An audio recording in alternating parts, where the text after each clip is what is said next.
ठीक है, तो अब इस वीडियो में हम शुरू करते हैं सीपीआर के बारे में। इसमें सबसे पहले देखिए इसका इंट्रोडक्शन। सीपीआर है, हम उसको बीएलएस के नाम से भी जानते हैं। बीएलएस बेसिक लाइफ सपोर्ट, ठीक है, ये इसका अदर नाम है। और यह क्या है कि यह एक इमरजेंसी प्रोसीजर है जो भी अपना ब्रीथिंग और जो भी सर्कुलेशन पैटर्न है उसको वापस से मेंटेन करने के लिए, उसको सही ढंग से चलाने के लिए हम क्या देते हैं, सीपीआर देते हैं। ठीक है, आप इस वर्ड को समझिए, cardio pulmonary resuscitation.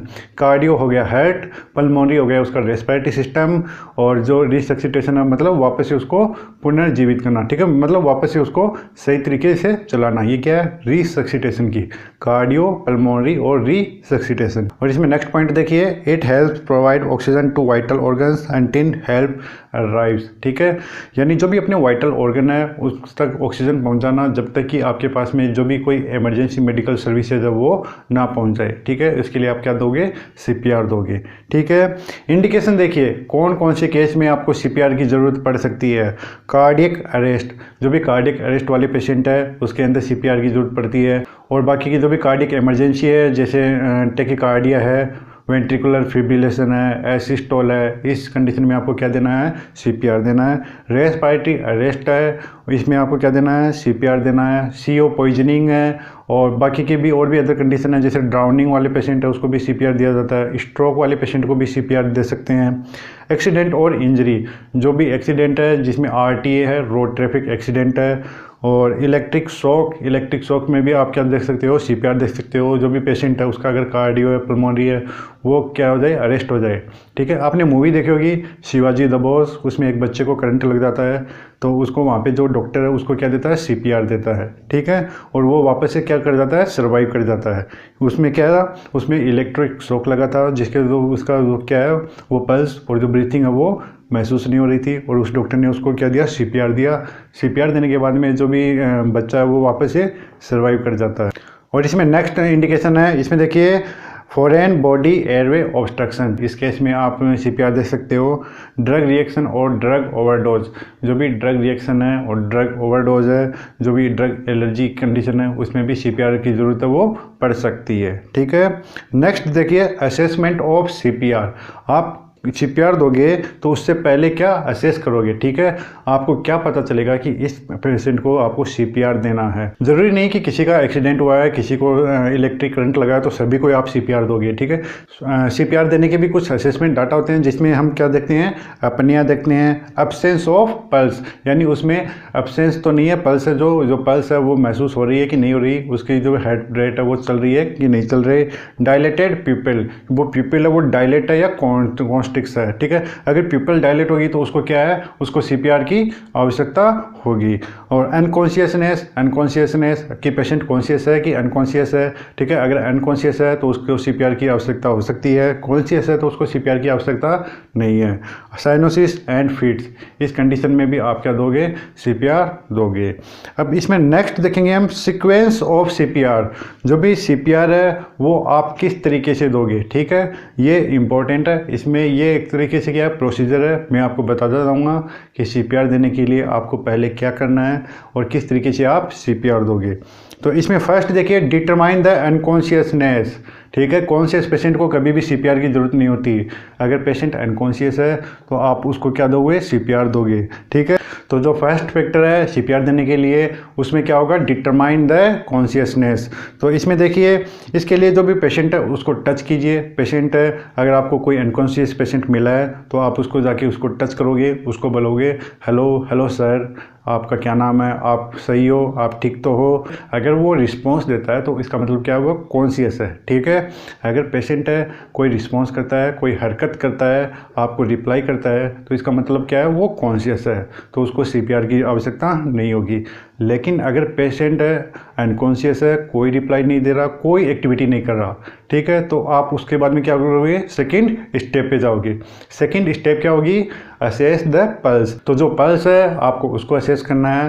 Pulse assessment का टाइम कितना होगा, 5 to 10 seconds. With in 5 to 10 seconds में आपको जो पल्स है वो असेस करनी है। तो अगर पल्स असेस करोगे उस टाइम पे अगर आपको पल्स है वो महसूस हो रही है, फेल्ट हो रही है, तो आप क्या करोगे, उसको कोई भी सीपीआर नहीं दोगे। अगर आपको पल्स है वो अब्सेंस लग रही है, अब्सेंट है, तो फिर आप नेक्स्ट स्टेप में बढ़ोगे। लेकिन पहले मैं ये बता देता हूँ जो साइट होगी वो पल्स की वो क्या होगी। अगर एडल्ट है तो एडल्ट में आप कौन सी पल्स है वो चेक करोगे, सबसे पहले कैरोटिड।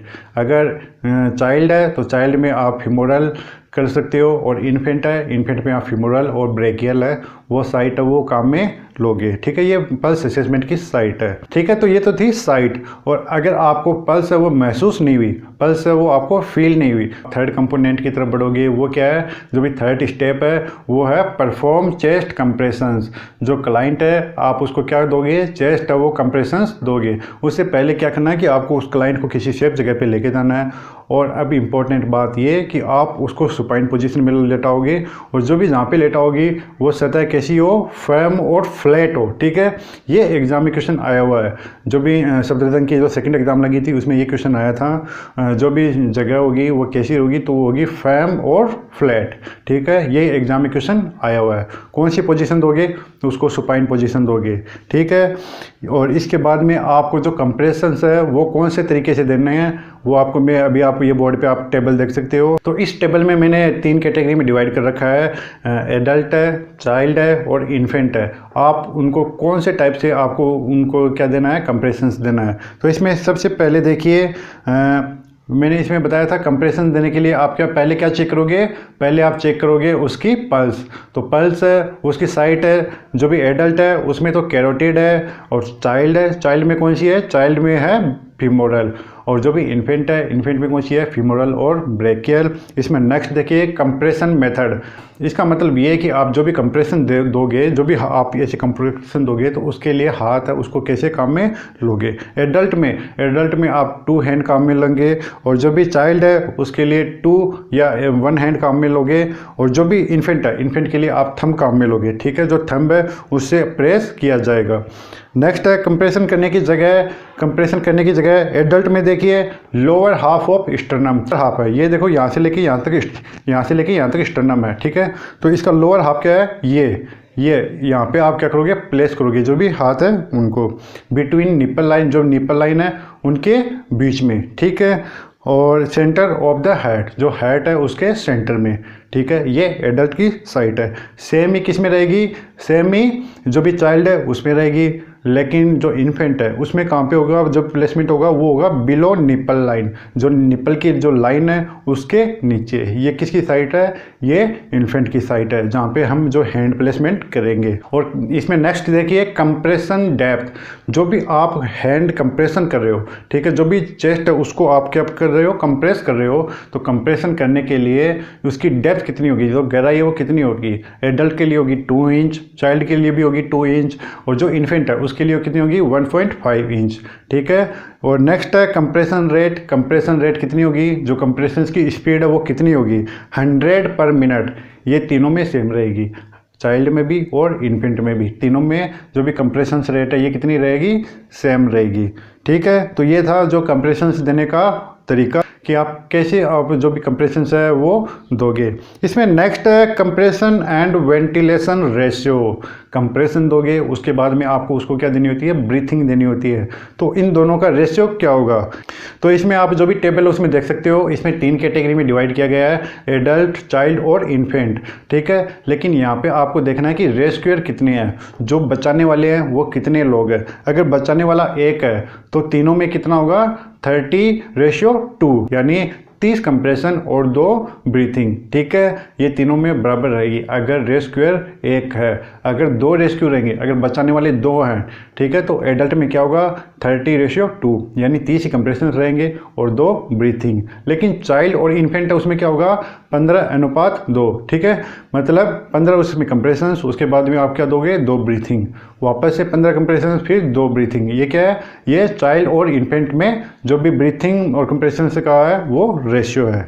इसमें नेक्स्ट देखिए ओपन एयरवे। ओपन एयरवे, अगर जो भी एयरवे है आप उसको ओपन करना है, आपको उसको ब्रीथिंग देनी है, तो उसके लिए हम दो मेथड काम में लेते हैं। इसमें फर्स्ट है हेड टिल्ट चिन लिफ्ट और सेकंड है जॉ थ्रस्ट मैनुअर। ठीक है, इसमें हम फर्स्ट बात करेंगे हेड टिल्ट चिन लिफ्ट। इसमें आप देख सकते हो हेड टिल्ट चिन लिफ्ट, इसको समझिए।